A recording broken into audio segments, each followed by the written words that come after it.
Hello दोस्तों, Shekhar Rajput channel में आप सभी का स्वागत है। आज हम आपको पढ़ाने जा रहे हैं क्लास 10th यूपी बोर्ड सामाजिक विज्ञान। जी हाँ, क्लास 10th यूपी बोर्ड सामाजिक विज्ञान। और सामाजिक विज्ञान में हम आपको पढ़ाने जा रहे हैं राजनीतिक शास्त्र। और राजनीतिक शास्त्र में जो लेसन का नाम है लोकतंत्र के परिणाम। और आपको पता है 2024 में इलेक्शन भी आ रहा है। जी हाँ, 2024 में इलेक्शन भी आ रहा है और 2024 में ही हमारा यूपी बोर्ड का पेपर है। तो ये समझ लीजिए कि इस लेसन से राजनीतिक शास्त्र लोकतंत्र के परिणाम, इस लेसन से काफी इम्पोर्टेंट प्रश्न पूछे जाएंगे और पूछे जाएंगे, इसमें कोई शक नहीं है। पिछले बार भी ऐसा ही हुआ था, ठीक है ना। और लास्ट में हम आपको सारी नोट्स अवेलेबल करा देंगे। जी हाँ, आप लोग स्क्रीनशॉट लेके आप उसे फोटो कॉपी निकलवा के या किसी तरीके से पढ़ सकते हैं। तो पहले पूरा लेसन का अर्थ और मतलब समझ लीजिए, कैसे इसको पढ़ना है, इसका मतलब क्या है। आप लोग बढ़िया वीडियो ओपन करिए और जैसे जैसे वीडियो पसंद आए उसको चैनल को सब्सक्राइब शेयर लाइक कमेंट करना शुरू कर दीजिए।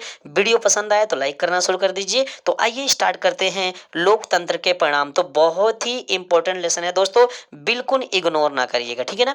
तो पहला ही क्वेश्चन है जो कि विस्तृत है और बहुत इंपॉर्टेंट क्वेश्चन है। पहला प्रश्न है, किन्हीं 5 परिणामों का उल्लेख कीजिए जहां लोकतंत्र असफल हो जाता है। मतलब ऐसे कौन से कारण हैं जिसके वजह से लोकतंत्र बार बार असफल हो जाता है, लोकतंत्र नहीं बन पाता है, लोकतंत्र नहीं बन पाता है। देखिए, पहले राजाओं महाराजाओं का शासन हुआ करता था तो राजतंत्र चला करता था। राजतंत्र मतलब राजाओं का शासन।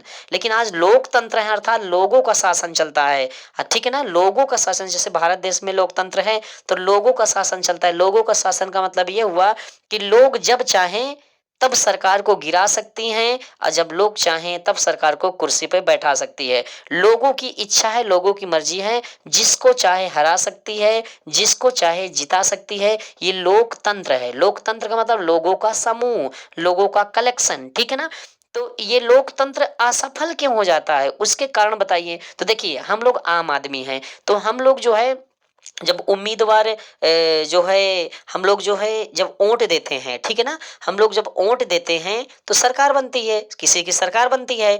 तो वो सरकार अगर लोगों के हितों को ध्यान में रखकर कार्य कर रही है तो लोकतंत्र सफल है। लेकिन अगर लोगों की जरूरतों को, लोगों की मांगों को, लोगों की आवश्यकताओं की ओर ध्यान नहीं दे रही है तो लोकतंत्र सफल नहीं होगा, असफल होगा। चर्चाएं बढ़ेंगी, फिर जनता कहेगी ऐसा है इस सरकार को हटनी चाहिए, दूसरी सरकार लानी चाहिए, हमने वोट देकर गलती की, ठीक है ना। तो आइए वन बाय वन क्वेश्चन हम लोग पढ़ते हैं। तो लोकतंत्र असफल होने के कोई 5 कारण बताना है। तो देखिए, पहला कारण हो गया भ्रष्टाचार का बढ़ जाना। जी हाँ, पहला कारण हो गया भ्रष्टाचार का बढ़ जाना। अगर भ्रष्टाचार बढ़ेगा तो लोकतंत्र असफल होगा। आगे बढ़ते हैं। अगला है लोगों की आवश्यकताओं की ओर कम ध्यान देना। जब सरकार लोगों की आवश्यकताओं की ओर कम ध्यान देती है तो समस्या बन जाती है, लोकतंत्र असफल हो जाता है। अगला आर्थिक विकास। आर्थिक का मतलब होता है पैसे। पैसे का कोई विकास ही नहीं हो रहा है, पैसे का विकास ही नहीं हो, रोजगार मिल ही नहीं रहा है, स्रोत पैसे का कहीं से आ ही नहीं रहा है, तब भी लोकतंत्र असफल हो जाता है। अगला गरीबी का बढ़ जाना। आप देख सकते हैं दिन प्रतिदिन गरीबी बढ़ती चली जा रही है, ठीक है ना। और अगला है सामाजिक समानता में कमी। समाज में कोई समानता नहीं है। जी हाँ, समाज में कोई समानता नहीं है, सब अपने अपने में मस्त हैं, व्यस्त हैं। तो आइए, पहली हेडिंग है भ्रष्टाचार का बढ़ जाना। एक एक पॉइंट समझ लीजिए आप, ठीक है ना। उसके बाद हम आपको स्क्रीनशॉट के लिए पूरी नोट्स आपको देंगे। जी हाँ, लेसन बाय लेसन हम आपको नोट्स दे देंगे, ठीक है ना। नोट्स पूरी वीडियो में ही देंगे लास्ट में, ठीक है। आप स्क्रीनशॉट ले लीजिएगा। चलिए देखिए, भ्रष्टाचार का बढ़ जाना। देखिए, भारत विश्व का सबसे बड़ा लोकतांत्रिक देश है। जी हाँ, भारत विश्व का सबसे बड़ा लोकतांत्रिक देश है, लेकिन यहाँ भ्रष्टाचार लगातार बढ़ता चला जा रहा है। जी हाँ, यहाँ भ्रष्टाचार लगातार बढ़ता चला जा रहा है, लगातार बढ़ता चला जा रहा है। कहाँ?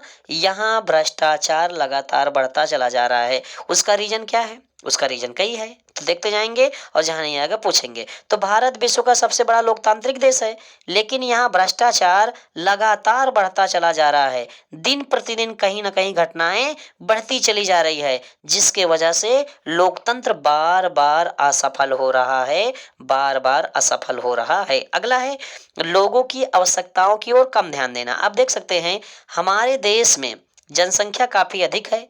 सरकार को लोगों के रोजगार तथा उनकी मांग की ओर ध्यान देना चाहिए, लेकिन सरकार इस मामले में हमेशा पीछे रह जाती है। सरकार लोगों की आवश्यकताओं की ओर नहीं ध्यान दे पाती, जिसकी वजह से सरकार से लोग संतुष्ट नहीं हो पाते।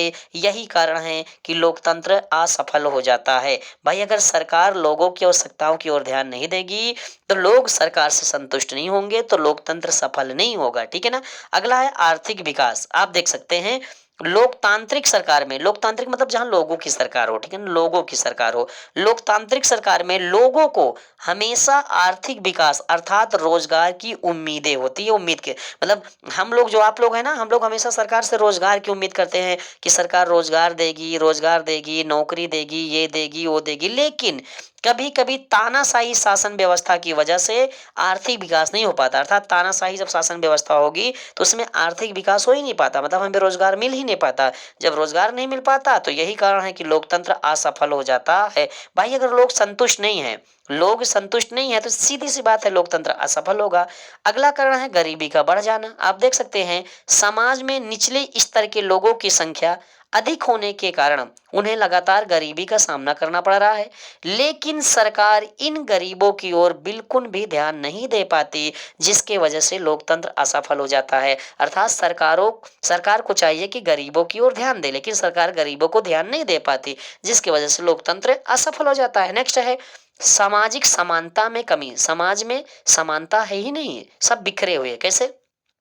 विश्व के अधिकांश देशों में समानता, गरीबी और समस्या चरम सीमा पर है।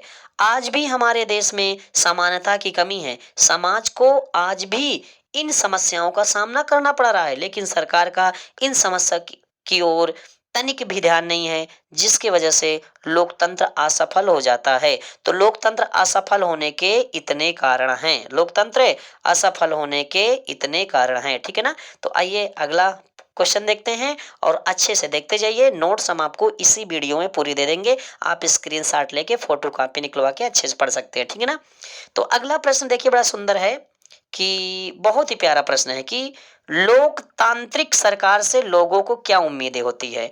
अगर लोकतांत्रिक मतलब लोगों की सरकार है, लोगों ने सरकार को चुना है। जी हाँ, लोगों ने उम्मीदवार को चुना है, उम्मीदवार खड़े थे तो हम जनता मिलकर हमने चुना तो सरकार बनी।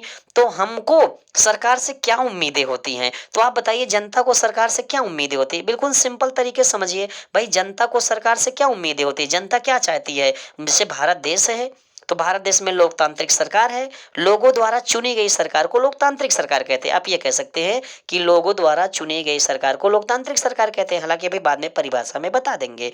तो देखिए लोगों को सरकार से क्या उम्मीदें होती है, यही तो होती है ना कि भ्रष्टाचार समाप्त होना चाहिए, सही नियम कानून का पालन होना चाहिए, सरकार को लोगों के रोजगार की ओर ध्यान देना चाहिए, सरकार को लोगों की जरूरतों को पूरा करना चाहिए, समानता का अधिकार होना चाहिए, मतलब सब लोग एक समान हो, जाति में भेदभाव ना हो, तानाशाही सरकार नहीं होना चाहिए, शिक्षा में सुधार होना चाहिए। लोग यही तो ख्वाहिश रखते हैं ना सरकार से, लोग यही। तो आप देख सकते हैं कि अगर ऐसी कंडीशन है, आप देख सकते हैं अगर ऐसी कंडीशन है तो आप इसका विस्तार कर लीजिए। इसका विस्तार का मतलब जैसे अगर मैं कहूं कि भ्रष्टाचार का समाप्त होना चाहिए, इसकी पहली वाली हेडिंग में पढ़ा चुका। सही नियम कानून का पालन होना चाहिए, अर्थात सरकार द्वारा सही नियम कानून का पालन होना चाहिए, सरकार को लोगों की आवश्यकताओं की ओर ध्यान देना चाहिए, सरकार को लोगों की जरूरतों को पूरा करना चाहिए, समानता का अधिकार होना चाहिए, तानाशाही शासन व्यवस्था नहीं होना चाहिए, शिक्षा में सुधार होना चाहिए। तो ये बिल्कुल इंपॉर्टेंट विस्तृत क्वेश्चन है। आप इन हेडिंगों को देख करके आप अगर 3-3 लाइन 4-4 लाइन लिख देंगे तो भी आपका क्वेश्चन क्लियर हो जाएगा। और आप देख सकते हैं यहाँ एक बड़ा सुंदर क्वेश्चन आ गया, बड़ा सुंदर क्वेश्चन आ गया। क्या? लोकतंत्र राजनीतिक समानता से क्या तात्पर्य है, या आप क्या समझते हैं? लोकतंत्र राजनीतिक समानता से क्या तात्पर्य है, या आप क्या समझते हैं? तो आइए, ये प्रश्न है, बहुत सुंदर प्रश्न है और बोर्ड पेपर में यहीं से पूछे जाएंगे। दोस्तों अगर वीडियो पसंद आ रहे हो ना, तुरंत ठोको यार, लाइक करो यार, लाइक करो। तो देखिए उत्तर क्या है कि एक ऐसा तंत्र अर्थात कानून जिसमें प्रतिनिधियों का चुनाव करने का अधिकार प्रत्येक व्यक्ति को समान रूप से हो। प्रतिनिधि का मतलब होता है जो चुनाव में खड़े होते हैं, तो प्रतिनिधियों को चुनाव करने का अधिकार अधिकार रखता हो, अर्थात फिर से एक बार मैं बता दूं कि एक ऐसा तंत्र अर्थात कानून जिसमें प्रतिनिधियों का चुनाव करने का अधिकार प्रत्येक व्यक्ति को समान रूप से हो तथा प्रत्येक व्यक्ति अपने मत का अधिकार रखता हो, अर्थात उसे मत देने का समान अधिकार हो, अर्थात प्रत्येक व्यक्ति अपने विचारों को रखने का अधिकार हो, प्रत्येक व्यक्ति को, जनता को अपनी इच्छा अनुसार सरकार चुनने का अधिकार हो, ऐसे तंत्र को लोकतंत्र राजनीतिक समानता कहते हैं। राजनीतिक समानता का मतलब सरकार चुनने का अधिकार समान रूप से हो, मत देने का अधिकार समान रूप से हो, विचार करने का अधिकार समान रूप से हो, मतलब किसी प्रकार के कोई दबाव ना हो, तो उसे कहते हैं लोकतांत्रिक राजनीतिक समानता। यानी लोकतांत्रिक राजनीतिक समानता, राजनीति में हमें समानता है, हमें विचार करने की समानता है, हमें वोट देने की समानता है, हमें सरकार चुनने की समानता है, कोई दबाव हमारे ऊपर नहीं होता है।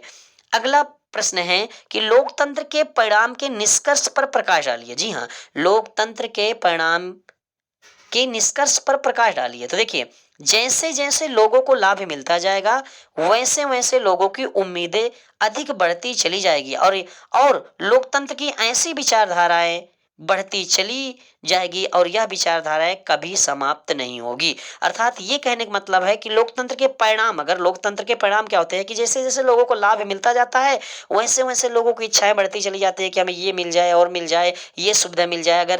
अगर 70,000 वाली कॉलोनी आ रही है तो लोग सोच रहे हैं 1 लाख वाली मिल जाए, 1 लाख वाली आ रही है सोच रहे हैं काश 2 लाख वाली मिल जाती, 2 किलो चावल मिल रहा है तो लोग सोचते हैं काश 10 किलो मिल जाता। तो लोगों की इच्छाएं बढ़ती चली जाती है और ये समाप्त नहीं होती है। और चाहे जितने बड़े अमीर घर के लोग हों राशन लेने आएंगे, उनकी इच्छा है, उन्होंने कहा भाई सरकार दे रही हम लेंगे, तो इच्छाएं बढ़ती जाती है। वो ये कभी नहीं कहेंगे कि हम नहीं लेंगे, इसको दूसरे को दे दिया जाए, बिल्कुल कभी नहीं कहेंगे। अगला प्रश्न क्या है कि लोकतंत्र में आर्थिक परिणाम कौन कौन से हैं। प्रश्न नंबर पहला का उत्तर इसमें मैंने लिख दिया प्रश्न नंबर पहला। तो इस लेसन का जो पहला प्रश्न था ना वही का उत्तर सेम टू सेम है। लोकतंत्र में आर्थिक परिणाम कौन कौन से हैं, तो वही है भ्रष्टाचार का बढ़ जाना, लोगों की आवश्यकताओं की ओर कम ध्यान देना, आर्थिक विकास, गरीबी का बढ़ जाना, सामाजिक समानता में कमी। दोस्तों अभी मैं आपको नोट्स पूरी अवेलेबल करा देता हूँ, आप स्क्रीनशॉट ले लीजिएगा, ठीक है ना। लेकिन चैनल को तुरंत लाइक करिए, कमेंट करिए। अगला प्रश्न बहुत शानदार है, क्या है, लोकतंत्र किस तरह उत्तरदायी, जिम्मेवार और वैध सरकार का गठन करता है। जी हाँ, लोकतंत्र किस तरह उत्तरदायी, जिम्मेवार और वैध सरकार का गठन करता है। ये इसी प्रश्न को दूसरे तरीके से पूछ लिया गया, लोकतांत्रिक शासन प्रणाली से होने वाले कोई 4 लाभ लिखिए। तो आप देख सकते हैं 4 के बजाय मैंने यहाँ 7 लिखा है। क्या, कानूनों पर खुली चर्चा होनी चाहिए। जी हाँ, कानूनों पर खुली चर्चा होनी चाहिए। मतलब अगर अगर अगर हम जनता अगर वोट दे रही है तो खुली चर्चा जनता कर सकते हैं।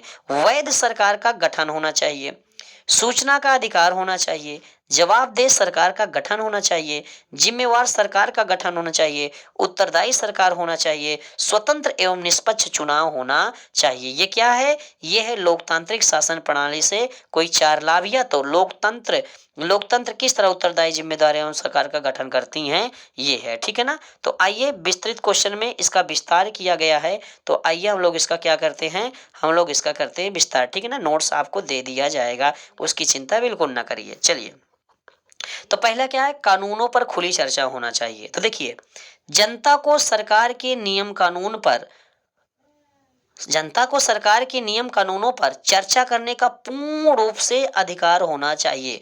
मतलब जनता कानून पर खुली चर्चा कर सकते हैं ताकि जनता अपने विचारों को रख सके तथा सही और गलत नियम कानून पर चर्चा कर सके। मतलब जनता को विचार अपने रखने का अधिकार होना चाहिए कि सरकार क्या सही कर रही है, क्या गलत कर रही है, ताकि ताकि उन्हें सही नियम कानून का पता चले। अगला है वैध सरकार का गठन। वैध सरकार क्या होती है, वैध सरकार का अर्थ है ऐसी सरकार जो नियम कानून के अनुसार कार्य करे, ऐसी सरकार को वैध सरकार कहते हैं। अर्थात ऐसी सरकार जो नियम कानून के अनुसार कार्य करे, ऐसी सरकार को वैध सरकार कहते हैं। वैध सरकार का अर्थ है जनता के हितों को ध्यान में रखकर कार्य करना। जी हाँ, जनता के हितों को ध्यान में रखकर कार्य करना और जनता को यह जानने का पूर्ण रूप से अधिकार है कि सरकार सही कार्य कर रही है या नहीं। और अगली हेडिंग भी बड़ी सुंदर है, क्या है, जिम्मेदार सरकार।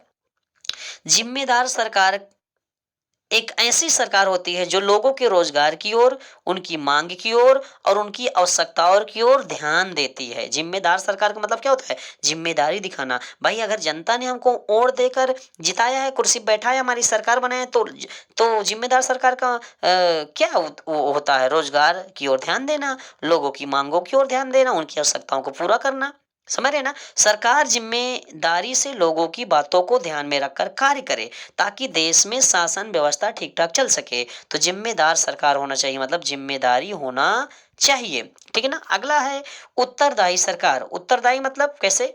उत्तरदायी सरकार एक ऐसी सरकार होती है जो अपने कार्य के प्रति हमेशा जिम्मेदार होती है और अपने कार्य को हमेशा ईमानदारी से करती है। और सरकार को लोगों के कार्यों को ईमानदारी से करना भी चाहिए ताकि शासन सही तरीके से चलता रहे और देश के लोगों को समस्या न हो। अर्थात सरकार जो है लोगों के प्रति बिल्कुल उत्तरदायित्व हो। अगला, सूचना का अधिकार। इसका मतलब क्या है? इसका मतलब है सरकार के किसी भी कार्य के प्रति लोगों को सही जानकारी व सूचना होना चाहिए और होने का समान अधिकार है। भाई अगर हमने, जनता ने वोट दिया, जनता ने सरकार बनाया, जनता ने जिताया, तो जनता को जानने का अधिकार है, सूचना करने का अधिकार है ना, क्या हो रहा है क्या नहीं हो रहा है। लोगों को या जनता को यह जानने का पूर्ण रूप से अधिकार है कि सरकार किस तरह कार्य कर रही है। अर्थात जनता को सरकार के कार्यों के प्रति सूचना होना चाहिए। भाई जनता को इस बात की सूचना होना चाहिए कि सरकार कौन सा कार्य कर रही है, कौन सा नहीं, क्या करना चाहिए, क्या नहीं करना चाहिए। अभी जैसे मोदी जी हैं, मोदी जी इस समय राशन पर विशेष ध्यान दिए हैं, लॉकडाउन से लेकर इधर तक। ठीक है ना? तो मोदी जी ने अभी इधर आप देखेंगे तो कोटेदारों के यहाँ गल्ला में इधर नमक भी बंटवाया है, आपने देखा होगा। तो अब डायरेक्ट मोदी जी तो नमक में शीशा मिलाए नहीं है। भाई उन्होंने आदेश पारित किया, आदेश पास किया, ओके हो गया। तो जो बीच में घूसखोर होते हैं, थोड़ा थोड़ा पैसा बचाना, क्योंकि नाप तौल से आता है। अब तौल में इन लोगों को तौल पूरा करना है, पैक बोरी होती है कि तौल पूरा कर दिया जाए, पैकिंग होकर आती है बढ़िया से।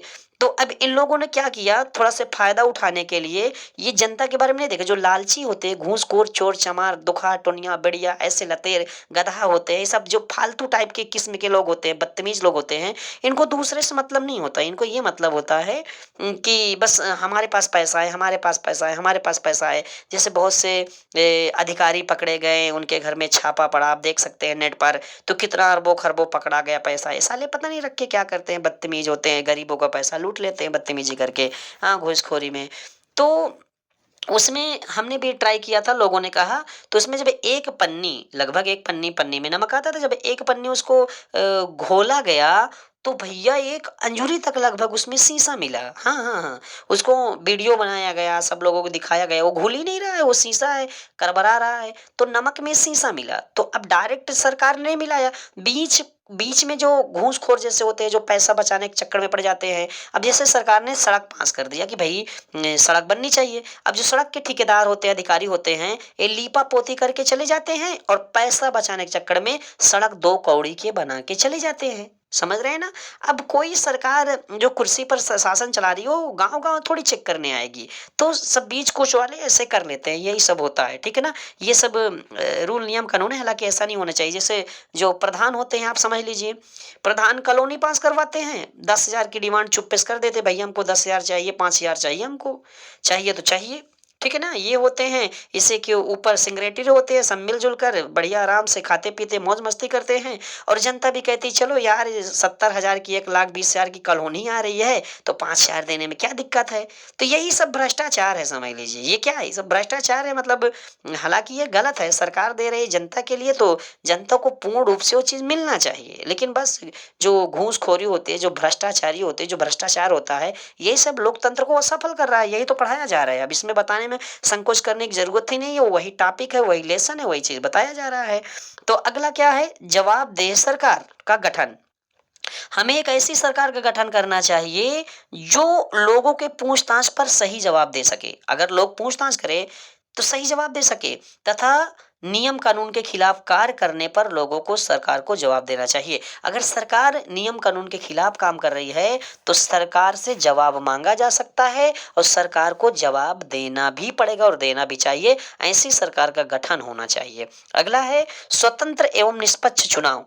लोगों को या जनता को स्वतंत्रता होती है कि वह कोई भी उम्मीदवार के रूप में खड़ा हो सकता है और लोगों को यह भी स्वतंत्रता होती है कि वह अपनी इच्छा अनुसार मतदान कर सके और किसी भी उम्मीदवार को चयन कर सके। तो स्वतंत्रता एवं निष्पक्ष चुनाव, स्वतंत्र का मतलब लोग स्वतंत्र है, जनता स्वतंत्र है, जिसको मन चाहे उसको वोट दें और किसी के पक्ष में नहीं होना चाहिए कि भैया आप उसी को दीजिए। ऐसा कोई पक्ष नहीं होना चाहिए, ऐसा कोई पक्ष नहीं होना चाहिए।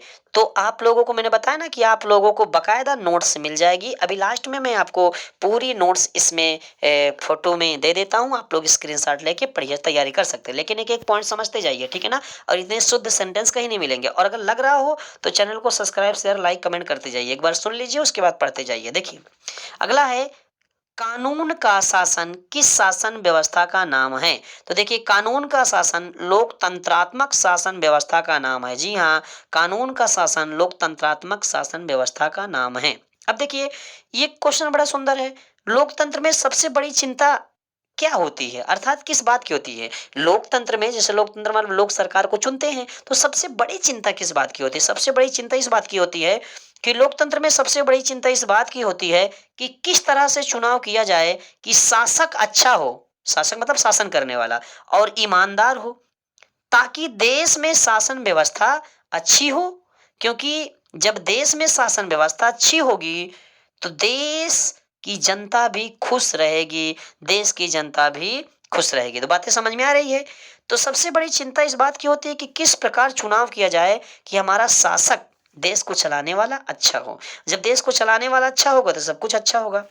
अगला प्रश्न है भारतीय लोकतंत्र की असफलता के लिए किन्हीं 4 आवश्यक दशाओं का वर्णन कीजिए। यानी भारत के लोकतंत्र असफल क्यों हो रहा है, वही पहला प्रश्न उठा लीजिए, ठीक है ना। और नहीं, इसके पहले वाला है कानूनों पर खुली चर्चा, वैध सरकार का गठन, सूचना का अधिकार, जवाबदेह सरकार का गठन, जिम्मेदार सरकार, उत्तरदायी सरकार, स्वतंत्र एवं निष्पक्ष चुनाव। इसके पहले ही ये प्रश्न हुआ था, तो इसका उत्तर यही है, यही है, यही है। अगला प्रश्न है लोकतंत्र का क्या अर्थ है, अर्थात किसे कहते हैं, अर्थात क्या तात्पर्य, अर्थात लोकतंत्र क्या है, लोकतंत्र का अर्थ क्या है, लोकतंत्र से क्या तात्पर्य है। देखिए लोकतंत्र एक ऐसी शासन व्यवस्था है जिसमें जनता अपने प्रतिनिधियों का, बढ़िया सुनेंगे और जहां नहीं आएगा पूछेंगे। भाई बढ़िया से सुनेंगे और जहां नहीं आएगा पूछेंगे, लेकिन बढ़िया से सुनेंगे, इसमें कोई दो राय नहीं है। सुनना तो पड़ेगा ही, सुनना तो पड़ेगा ही, ठीक है ना। तो चलिए आइए स्टार्ट करते हैं। लोकतंत्र का क्या अर्थ है। देखिए लोकतंत्र एक ऐसी शासन व्यवस्था है जिसमें जनता अपने प्रतिनिधियों का चुनाव करती है। प्रतिनिधि मतलब जो उम्मीदवार खड़े होते हैं, और ये प्रतिनिधि जनता के हितों को अर्थात जरूरतों को ध्यान में रखकर कार्य करती है और कानून बनाती है। और जब तक जनता चाहे, जनता की इच्छा हो, तभी तक यह अपने शासन पद पर कार्य कर सकते हैं। जिस दिन जनता चाहेगी इन्हें इनके शासन पद से हटा दिया जाएगा। अर्थात लोकतंत्र एक ऐसी शासन व्यवस्था है जिसमें प्रतिनिधियों का चुनाव किया जाता है। और चुनाव कौन करता है, जनता चुनाव करती है। तो जनता चुनाव करती है, जिसको चाहे उसको चुन सकती है। तो और सरकार का भी, प्रतिनिधि का भी यह उत्तरदायित्व तो है कि वह जनता के हितों को ध्यान में रखकर कार्य करे, उनकी जरूरतों को पूरी करे। और नहीं तो जब तक जनता की इच्छा होगी तभी तक ये अपने शासन पद कार्य कर सकते हैं, और जनता की इच्छा समाप्त हुई तो इनको शासन से हटा दिया जाएगा। इसीलिए तो हमारे देश में पंचवर्षीय मतलब कि वोट दिया जाता है ना, शासन व्यवस्था है, ताकि अगर 5 वर्ष तक सरकार देखी जाती है कि अगर सरकार सही कार्य कर रही है तो आगे इन्हें जिताया जाए, आगे सरकार बनाया जाए। और सरकार सही कार्य नहीं कर रही है तो इन सबको हटाया जाए। जैसे इस समय सब कुछ ठीक ठाक है 19-20, हालांकि बहुत कुछ ठीक नहीं है लेकिन ठीक है, लेकिन शिक्षा और रोजगार के ऊपर किसी प्रकार की कोई बातचीत नहीं हो रही है। ठीक है ना। शिक्षा और रोजगार के ऊपर किसी प्रकार की कोई बातचीत नहीं हो रही है। और कंडीशन आज के डेट में यह आ गई है कि लोगों की आर्थिक स्थिति यानी पैसे की समस्या इतनी ज्यादा बढ़ गई कि आप माने या ना माने, लोगों के पास दवा करने तक के लिए पैसा नहीं है। इस समय देखा जाए तो लोगों के पास दवा करने तक के लिए पैसा नहीं है, इसमें कोई दो राय नहीं है। ये बिल्कुल फैक्ट है, मतलब फैक्ट है और एकदम फैक्ट है, इसमें कोई दो राय नहीं है। ठीक है, तो ठीक है, तो फिर आगे बढ़ते हैं। आगे क्या है, आगे प्रश्न बड़ा सुंदर है यार, बड़ा सुंदर है। तानाशाही शासन व्यवस्था से क्या तात्पर्य है? तानाशाही, तानाशाही शासन व्यवस्था एक ऐसी शासन व्यवस्था होती है जिसमें किसी भी एक ही व्यक्ति या शासन का दल होता है, या दल का शासन होता है। मतलब किसी एक व्यक्ति का शासन हो या किसी एक दल का शासन हो और उसके आदेश और कानूनों को ही माना जाए। मतलब कि किसी एक व्यक्ति का शासन हो देश में, या किसी एक दल या समूह का शासन हो और उसी के आदेश और कानूनों को माना जाए। लोगों के पास प्रतिनिधि चुनने का अधिकार ना हो, अर्थात लोग प्रतिनिधि नहीं चुन सकते हैं। तानाशाही सरकार की वजह से वह स्वयं अपने आप बन जाएंगे, आप चुनने चुनने की जरूरत नहीं पड़ेगी। तानाशाही, उन्हें अपने इच्छा अनुसार मत देने का अधिकार ना हो, उन्हें अपने विचारों को रखने का अधिकार ना हो, तानाशाही शासन व्यवस्था कहती है। मतलब इसमें क्या होता है, ताना शासन शाही व्यवस्था एक ऐसी व्यवस्था है जिसमें किसी एक व्यक्ति का शासन हो या एक दल या समूह का शासन हो और उसके नियम कानून का पालन करना पड़ता है। और जनता अपनी इच्छा अनुसार ना तो मत दे सकती है, ना अपने विचारों को रख सकती है। तो ऐसे होता है, तो ऐसे शासन व्यवस्था को तानाशाही शासन व्यवस्था कहते हैं। फिर क्या है, राजनीतिक समानता का क्या अर्थ है? राजनीतिक मतलब समानता, मतलब सबको समान अधिकार मिलना।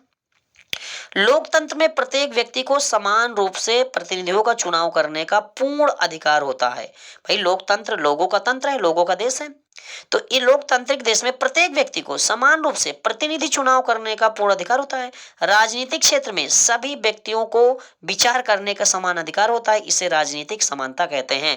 अर्थात राजनीतिक समानता का मतलब अर्थ यह है कि जब जनता प्रतिनिधियों को चुनाव करने के लिए जनता के पास समान अधिकार हो, समान मत देने का अधिकार हो, समान विचार करने का अधिकार हो, तो उसे राजनीतिक समानता कहते हैं।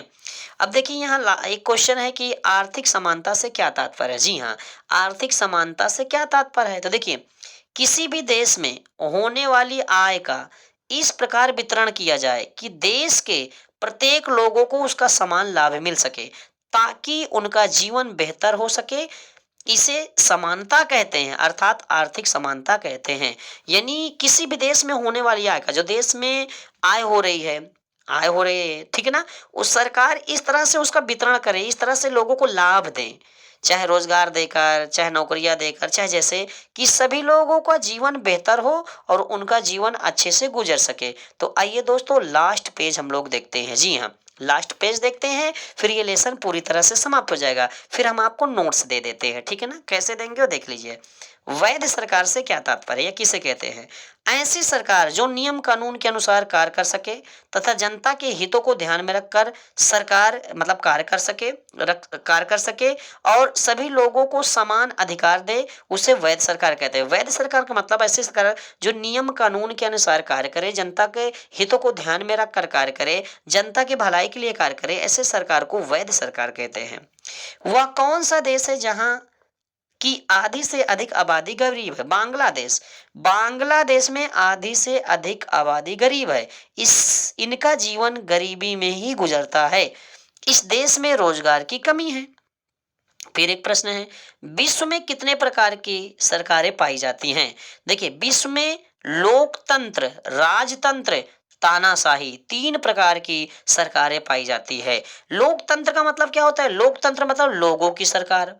राजतंत्र मतलब राजा, जिसमें राजा राज करता है। तानाशाही शासन व्यवस्था जिसमें किसी एक दल का समूह शासन हो, तानाशाही वो तानाशाही करे। लेकिन सबसे अच्छी सरकार लोकतंत्र सरकार को माना गया है। क्यों? क्योंकि लोग प्रतिनिधियों का चुनाव करते हैं, लोग सरकार बनाते हैं। अगर सरकार तानाशाही कर रही है, गलत काम कर रही है, तो उन्हें पद से हटा दिया जाता है। क्योंकि इस सरकार में जनता के हितों की चिंता की जाती है, जनता के हितों की।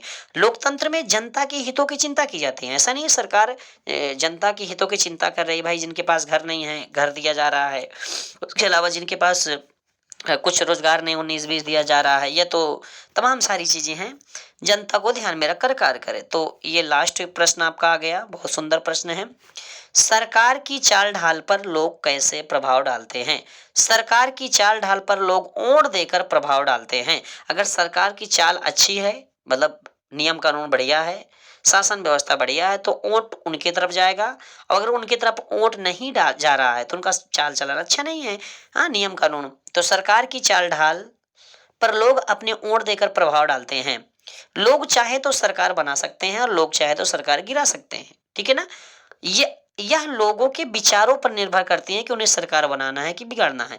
अवैध सरकार क्या कहते हैं? अवैध सरकार एक ऐसी सरकार होती है, वह सरकार जो नियम कानून के अनुसार कार्य ना करे, जनता के हितों को ध्यान ना दे, केवल अपनी मनमानी करे, ऐसी सरकार को अवैध सरकार कहते हैं। ऐसी सरकार को अवैध सरकार कहते हैं। दोस्तों, मैं Chandrashekhar sir, coaching centre Maa Gayatri coaching centre, Manauri 16 market, Prayagraj.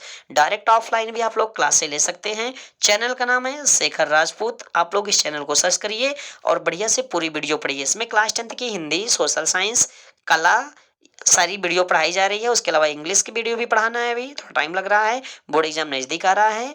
और उसके अलावा आप लोग चैनल को सब्सक्राइब शेयर लाइक कमेंट करना शुरू कर दीजिए। और इंग्लिश तो 9 10 11 12 एसएससी नौकरी की तैयारी करने वाले, एयरफोर्स की तैयारी करने वाले, इंग्लिश तो कोई भी पढ़ सकता है इस चैनल पे जो पढ़ाई जा रही है। तो ओके दोस्तों, थैंक यू। अच्छा, थैंक यू नहीं भैया, अभी आपको नोट्स देना है। मुझे याद आया आपको नोट्स देना है, तो ये लीजिए, मैं आपको नोट्स दे देता हूँ, ये लीजिए। चलिए स्क्रीनशॉट ले लीजिए आप लोग। ये पहला पेज है, ये क्या है, पहला पेज है, स्क्रीनशॉट ले लीजिए। ये दूसरा पेज है, स्क्रीनशॉट ले लीजिए, आप तैयारी कर लीजिए। ये तीसरा पेज है, स्क्रीनशॉट ले लीजिए। ये चौथा पेज है, स्क्रीनशॉट ले लीजिए। और ये पांचवा पेज है, स्क्रीनशॉट ले लीजिए। तो आपके पास ऐसे नोट्स भी पहुंचती जाएगी, लेकिन एक बार आप जब वीडियो को पूरी तरह समझ लेंगे तो थोड़ा से ज़्यादा बेस्ट होगा कि मैं क्या पढ़ा रहा हूँ और ये लेसन कह क्या रहा है। ओके दोस्तों, thank you thank you thank you.